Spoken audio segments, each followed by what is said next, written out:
Assalamualaikum warahmatullahi wabarakatuh.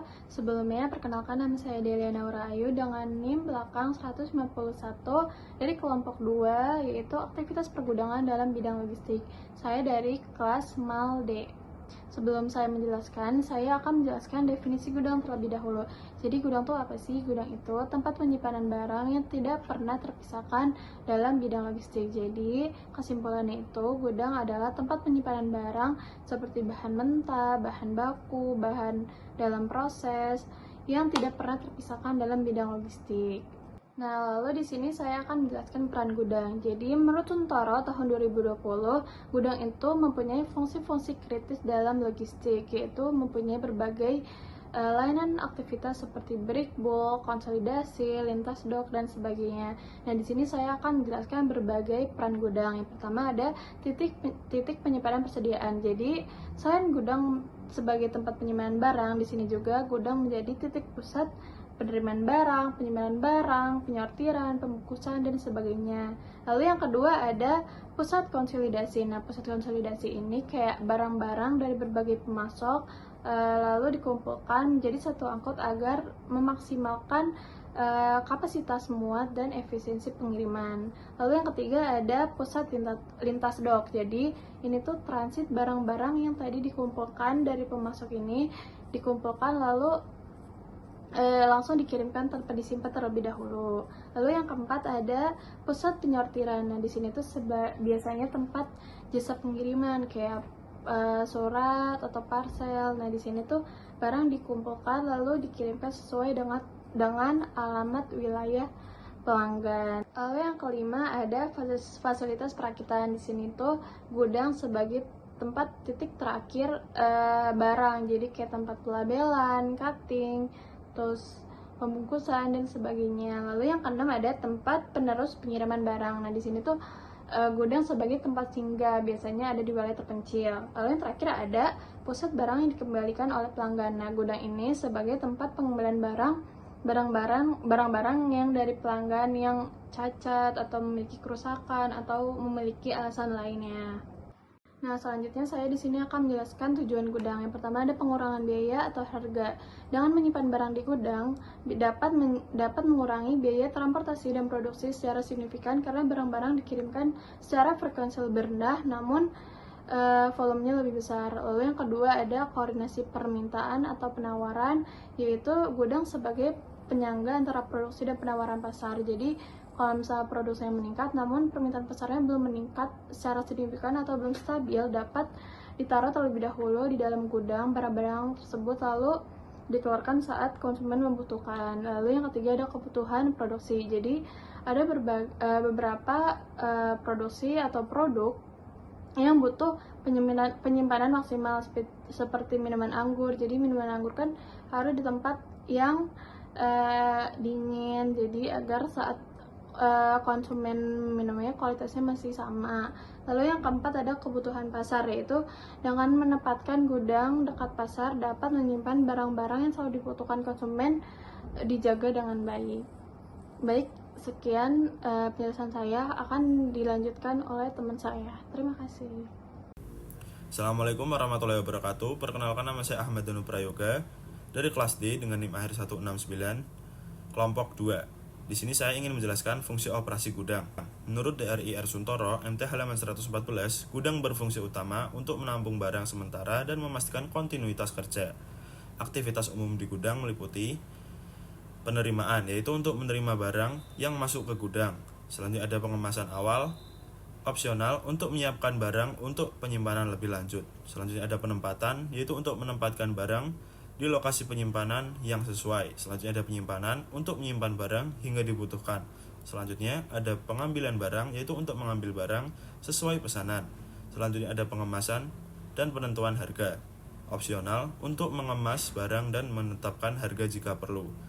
Selanjutnya ada penyortiran atau pengakumulasian, yaitu untuk mengurutkan atau mengumpulkan barang. Selanjutnya ada cross docking, yaitu untuk memindahkan barang langsung dari penerimaan ke pengiriman. Selanjutnya ada penyusunan dan pengiriman, yaitu untuk menyusun barang untuk pengiriman dan mengirimkannya ke tujuan.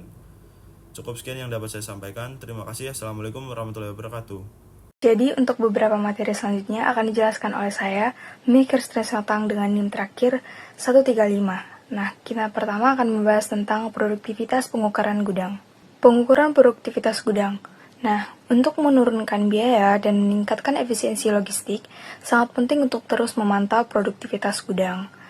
Produktivitas dihitung dengan rasio output-input, yakni waktu dan jumlah sumber daya manusia yang digunakan untuk memperoleh output dengan rumus produktivitas sama dengan output dikali standard time per jumlah tenaga kerja dikali waktu dikali 100%. Nah, sebagai contoh, jika produktivitasnya 103,52%, maka input yang digunakan dalam jumlah yang lebih besar daripada output.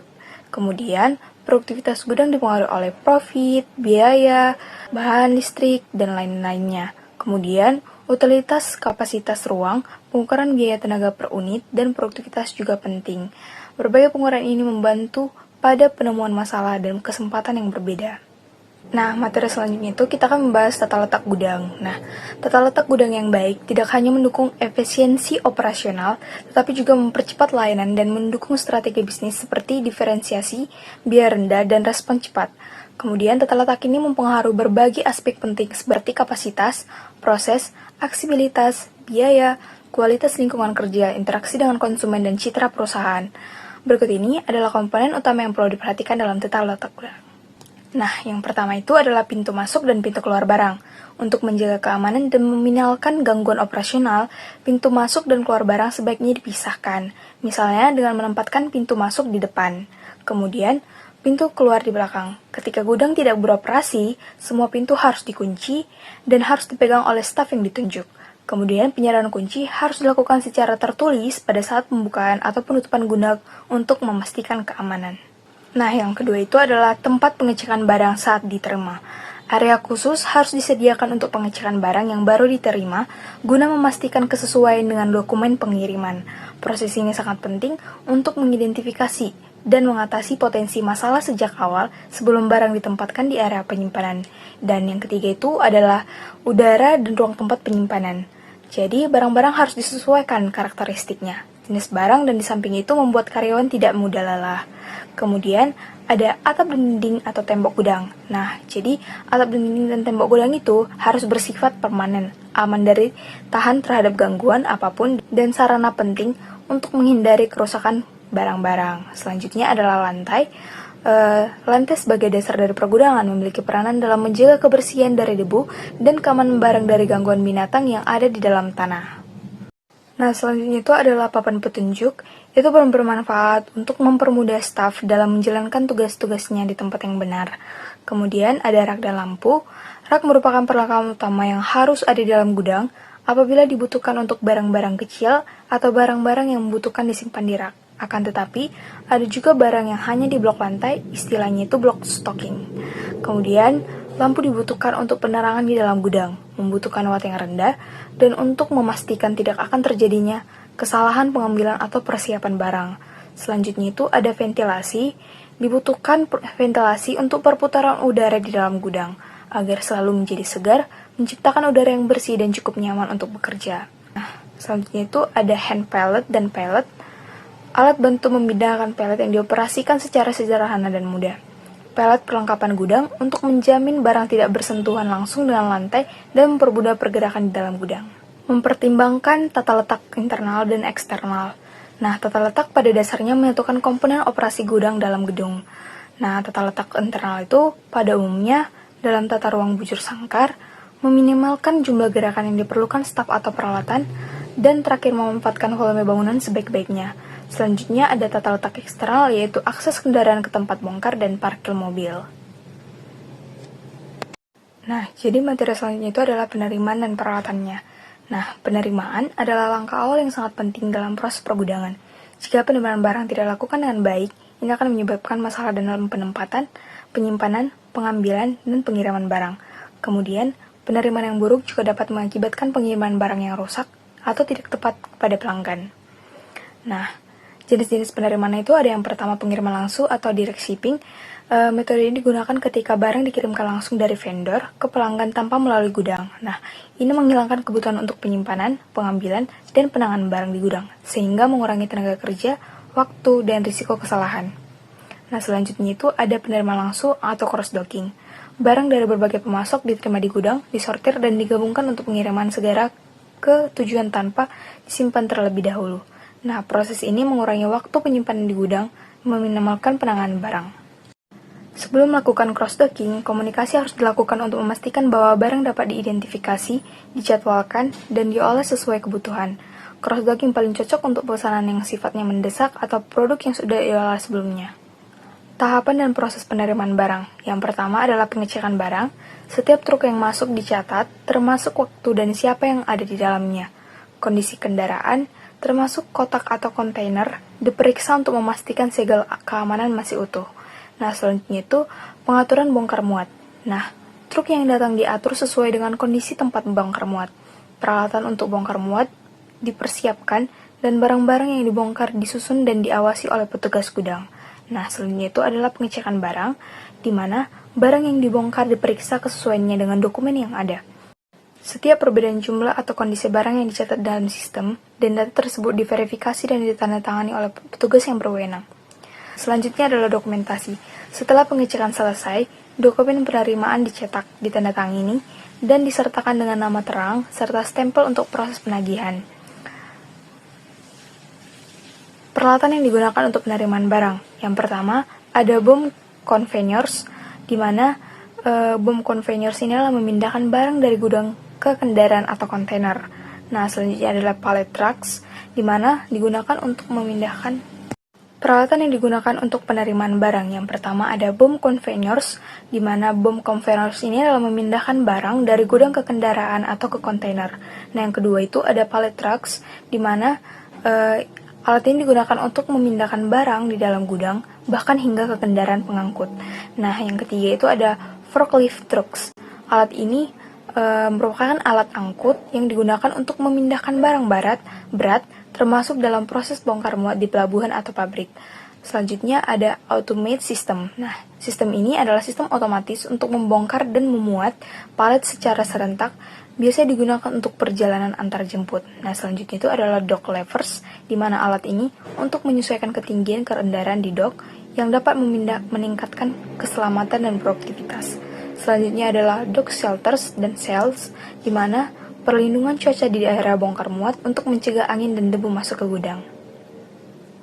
Nah, selanjutnya yang ketujuh itu ada bumpers, lighting, dan warning lights. Nah, itu merupakan alat yang digunakan untuk mengurangi risiko kecelakaan dan memberikan penerangan yang cukup di area bongkar muat. Selanjutnya adalah vehicle seat restraints. Itu adalah sistem yang menahan roda kendaraan untuk memastikan kendaraan aman serta selama proses bongkar muat. Dengan penerapan proses yang tepat dan penggunaan peralatan yang sesuai, maka penerimaan barang di gudang dapat berjalan lebih efektif dan efisien sehingga mengurangi risiko kesalahan dan kerusakan.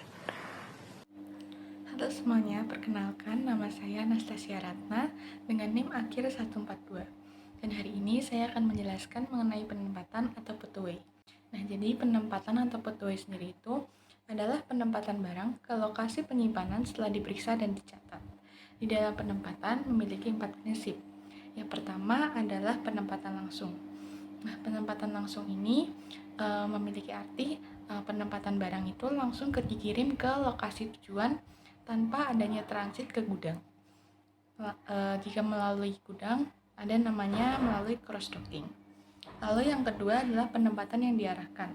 Nah, jadi sistem manajemen gudang atau warehouse management system mengarahkan penempatan ke lokasi yang tepat untuk memastikan rotasi produk optimal dan memaksimalkan produktivitas karena banyak operator yang menempatkan barang secara acak dari lokasi yang mudah diakses. Lalu yang ketiga adalah penempatan gabungan dan bertahap. Untuk penempatan gabungan dan bertahap, barang masuk itu harus disortir dan dipilih sebelum ditempatkan di area yang sesuai. Lalu yang keempat adalah interleaving. Interleaving sendiri adalah penempatan dan pengambilan barang yang dilakukan oleh suatu alat secara bergantian untuk meningkatkan efisiensi. Satu alat secara bergantian ini serupa dengan backhauling dalam transportasi. Lalu ada hal penting yang harus diperhatikan dalam penempatan. Yang pertama adalah menentukan area penyimpanan sesuai dengan jenis barang. Lalu barang sering keluar masuk itu diletakkan di dekat pintu. Lalu yang ketiga, menyediakan staf khusus untuk tiap jenis barang. Lalu membuat catatan untuk lokasi barang. Dan gunakan alat kontrol suhu untuk menjaga kondisi udara dalam gudang. Assalamualaikum warahmatullahi wabarakatuh. Perkenalkan, nama saya Muhammad Ilman Ramadhani, 3 NIM terakhir 152 dari kelas D. Saya di sini akan menyampaikan penyimpanan palet dan peralatannya. Gudang berfungsi utama sebagai tempat penyimpanan barang sementara sebelum barang-barang tersebut didistribusikan kepada pelanggan. Penyimpanan yang teratur dan rapi sangat penting agar barang mudah ditemukan dan proses pengambilan barang lebih efisien. Berikut adalah peralatan untuk memindahkan palet. Yang pertama hand palet, yang kedua power palet, yang ketiga conveyor, yang keempat forklift, yang kelima reach truck. Sekian dari saya, terima kasih. Wassalamualaikum warahmatullahi wabarakatuh. Nah, berikutnya saya akan menjelaskan mengenai pengambilan dan penyortiran barang. Pengambilan dan penyortiran barang ini biasanya pengirimannya itu sesuai dengan pesanan atau bisa disebut juga dengan order picking. Nah, pengambilan dan penyortiran barang ini bisa dilakukan secara manual dan otomatis, tetapi biasanya lebih sering digunakan secara manual untuk memastikan akurasi dan efisiensi. Lalu ada 3 metode dalam order picking. Yang pertama adalah pick to order, yaitu barang diambil sesuai dengan pesanan dan langsung menuju lokasi penyimpanan atau gudang. Nah, pick to order ini itu diambil untuk satu pesanan tertentu dalam satu tempat penyimpanan, dan tiap pesanan itu diproses secara individual. Lalu yang kedua adalah batch picking, yaitu menggabungkan beberapa pesanan yang memiliki barang serupa, lalu disortir untuk mengatur sesuai pesanan masing-masing. Lalu yang ketiga adalah pick by line, yaitu barang diambil langsung dari gudang cadangan. Nah, untuk pick by line ini biasanya adalah barang yang tidak selalu tersedia di area utama. Lalu penyortirannya itu dilakukan secara manual atau otomatis dengan menggunakan sistem conveyor untuk mengarahkan barang ke lokasi sesuai dengan pesanan. Lalu ada hal yang perlu diperhatikan dalam proses pengambilan. Yang pertama adalah menyiapkan barang yang akan diambil dengan mencetak picking list, lalu membaca dan memeriksa picking list untuk memastikan pencarian barang sesuai dengan kategori, lalu mengumpulkan hasil pengambilan barang dan mengelompokkan sesuai dengan tujuan, lalu menginformasikan picking telah sesuai dengan yang dilakukan. Assalamualaikum warahmatullahi wabarakatuh. Nama saya Gusti Rafki atau Gafli dari kelas D, kelompok 2, NIM belakang 134. Hari ini saya mau menjelaskan tentang pengiriman. Setelah barang dipilih dari gudang, mereka harus dipersiapkan untuk pengiriman. Ini melibatkan pemeriksaan apakah barang memerlukan aktivitas tambahan seperti pelebaran, penandaan, perakitan, pengujian, atau pengemasan. Jika diperlukan, aktivasinya harus diselesaikan sebelum pengiriman. Untuk barang dikirim menggunakan palet, periksa kondisi palet dan pastikan aman. Palet mungkin perlu dibungkus dengan pergelangan atau kumpulan untuk mencegah pergerakan selama transit. Barang kemudian dipindahkan ke lokasi yang sesuai jadwal kendaraan. Memuat barang harus dilakukan dengan cepat. Pastikan kendaraan dan peralatan diperlukan telah disiapkan sesuai dengan beban yang akan dimuat. Koordinasi antara bagian pengambilan, kegiatan nilai tambah, pemeriksa barang, dan pihak angkutan sangat penting. Jika pelanggan akan mengambil barang sendiri, muatan kendaraan harus diatur ulang dan disimpan di area khusus hingga pengambilan. Koordinasi yang baik diperlukan untuk menghindari kesalahan dan pemuatan. Barang yang memerlukan suhu tertentu harus dikelola dengan baik. Gunakan kendaraan berpendinginan untuk barang yang membutuhkan temperatur khusus